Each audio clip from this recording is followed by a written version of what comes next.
I go hard in the motherfucking paint, nigga. Leave you stankin', nigga. What the fuck you thinking, nigga?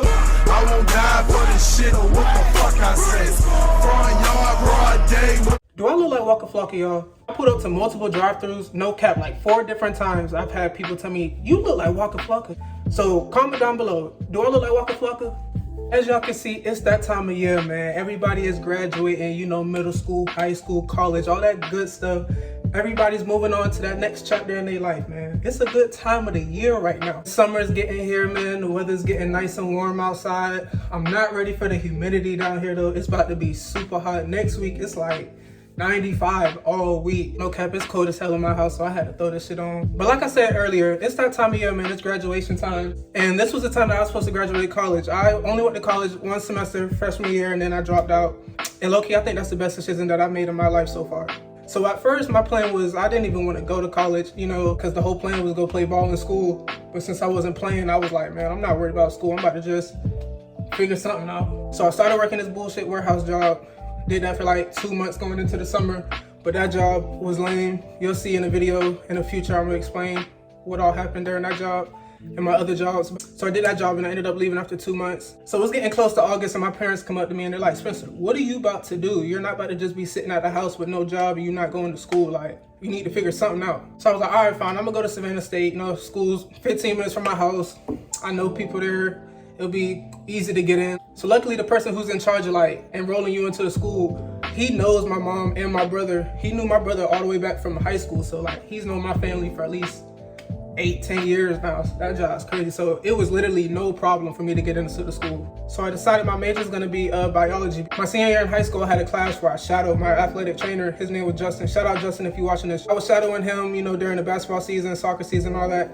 So I decided, you know, if I wasn't gonna play ball, I wanted to at least do something with sports still. So I was like, athletic trainer's cool. And the closest major to that in Savannah State was biology. So I chose biology. So I went to the orientation, got my schedule, 8 a.m. math class, low, but it was the only option because I waited late. Then I had 2 math classes. I had a African American studies class, chemical calculations, health, and English.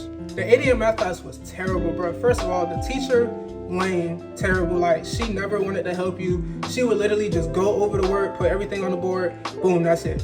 I'm like, damn, bro, like, me, I'll ask questions, but like, if you a teacher, you being like an asshole towards me, or like towards just the whole class in general, I'm not even about to deal with you because I already know how you about to act. I remember I had my homegirl, Leisha. She was in my math class with me, and she could tell y'all, shout out Leisha if you watching this, no Pat, gang, but she was in my math class too, and she ended up leaving because the teacher was so lame, bro. Like, she was just a terrible teacher. And then it's 8 a.m. like everybody's in there tired, so you don't even want to be there at the point. You could tell she ain't want to be there. She was a white lady at a HBCU. Like, it was wild. She told me like 3 days before final grades were due, she wanted to wait that late to tell me that I was gonna fail. I'm like, you waited this long to tell me that? Like, you didn't tell me weeks in advance, so I could have like been going crazy or like doing some makeup work to like try to get my stuff right or whatever to get it up a little bit, something. She waited till 3 days before I had to be due. And I'm like, dang, so I'm like, that's what we on? Then my English teacher, he straight up didn't like me from the jump because, so you needed something called D2L, I think that's what it's called, but like it has all your student information, all your stuff for your classwork and classes and all that stuff, you feel me? It has all that stuff on there. And my number was messed up for like the first month of the semester.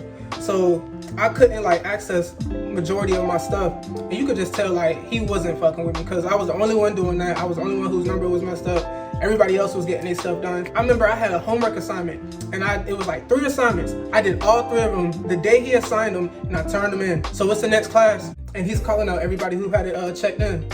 Does not call my name. I'm like, no, I did it the day you assigned it. I made sure I had it done and I went to the computer lab and everything.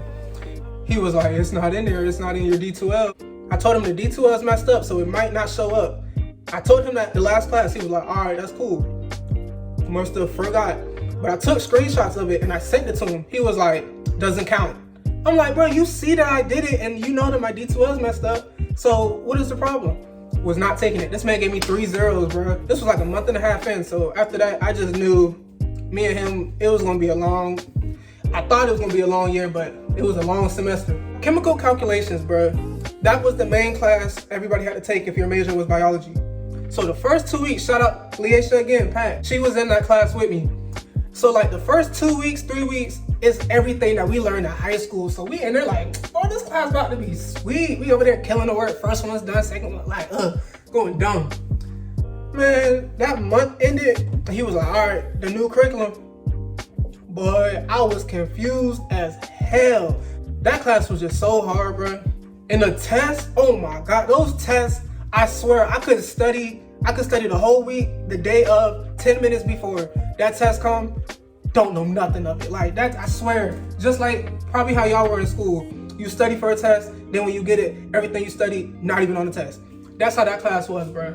That's how all my tests are, I feel like. Like, that's how all my tests are. So Cutter went to Savannah State too. And I remember he just got out of math class and I was talking to him. I had like 30 minutes before I had to go to chemical calculations.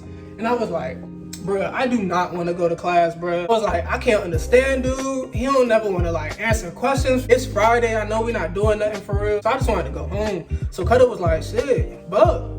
So I was like, all right. So I ended up bucking, right? That started everything. After bucking on that class, I ended up bucking on that class even more. And then the only classes I ended up going to was math, English, and health. Shout out Miss what her name? Miss Rivera. Yeah, she was the health teacher. She was the only teacher that I fucked with because she'd keep it real with you, and she was the coolest one, bro. Like she really fucked with the kids. You feel me? Well, kids. She really fucked with us. December time came. I was talking to a lot of my friends who were in college. A lot of them were talking about how they didn't like it. A couple of them were telling me how they were about to drop out. And me, the plan was like, I didn't want to go to college from the jump, especially with the whole football situation. I was just like done with it after that. But I was like, you know, I'm not working. My parents really want me to go. So I'm gonna try it, see how it is. I wasn't living on campus either. I was like, I'm already living in the city. I've been living here pretty much my whole life. So I was like, there's no point for me to live on campus like that. I feel like that's just a waste of money. So I was still staying at home. So like, the vibe was just lame. I feel like I was in high school again, you feel me? I feel like if I would've went somewhere out of state, it would've been different. So December came around, I went, took all my midterms, went to the crib. Nobody, like I didn't tell my parents that I wasn't going back. I was just gonna wait as long as I could until they asked. So like only a couple of my friends knew about it. And then I told my sister and my brothers. But if I can tell y'all one thing, school is not for everybody. You probably hear this from everybody, you know, like if you want to be a doctor, if you want to be a lawyer, this and that, go to school. That's true. But if you're in high school and you're just like, your mindset is like, man, I don't really like school. I'm just doing it because I have to, you feel me? Like college isn't, at least right now, to me, college isn't like a must anymore. Like our parents always force it on us and tell us it because back then it was a must. Like you needed college to get jobs. Y'all say you can get money doing any and everything now. So like, my thing is, if you want to go to school, do it. Like, I know if I would have went to school out of town and I was staying on campus, I probably would have ended up staying because the atmosphere would have been different and my mindset would have changed. But I didn't want to go to school from the jump. Like that was just in my mind. Like I didn't want to go to college. So what I'm saying is like, if you don't want to go to college or you don't know yet, don't force it. You can go back to college whenever you want to. There was a 73? There was like a 73-year-old lady in my African American studies class. She was 73. She was like, I had to come back and get my degree. So like, you can always come back whenever you want. So what I always tell people is, don't make the mistake and just go straight to it. Waste all this money and now you're stuck paying all this student loans and stuff. Like that shit is crucial, bro. I'm not trying to be in that situation, you feel me? My thing is, if you don't know if you want to go to school yet, get a good paying job, work, get that mindset like I gotta grind. Cause once you're 18, once you graduate high school, life changes quick.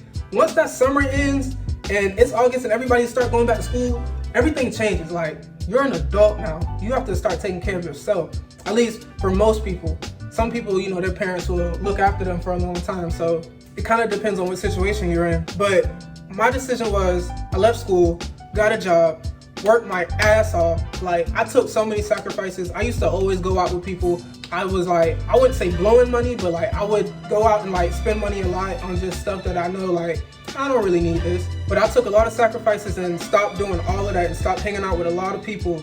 And I was like, I'm gonna wake up, go to work, grind, stack all this bread up, get my own crib. That's the first step to showing my parents and like everybody who was just like, man, you dropped out of college? Like, that's what you decided? Like, what you about to do now? I'm gonna grind and get my own crib. And that's what I did. It took me 2 years. I was grinding 2 years straight, nonstop. I worked like 3 jobs in that span, but I was just stacking all my checks up, stacking them. I hit up Cutter. Cutter was on the same mission as me. He dropped out, he was working, stacking all his bread up. We were like, hey bro, we're about to prove everybody wrong who's doubting us, and we're about to get a crib. December 2019, you see where I'm at. Got my own crib, man. Been here over a year now. This is just the beginning. Trying to get a new crib here soon, something bigger. Trying to take over with the YouTube. Trying to get some 912 Suspense merch. I got this mask right here created, you feel me? 912 Suspense. Shit, hold on, y'all boys tell me what y'all think. This shit tough, ain't it? Yes, sir. Only got this one, but I gotta get some more colors in.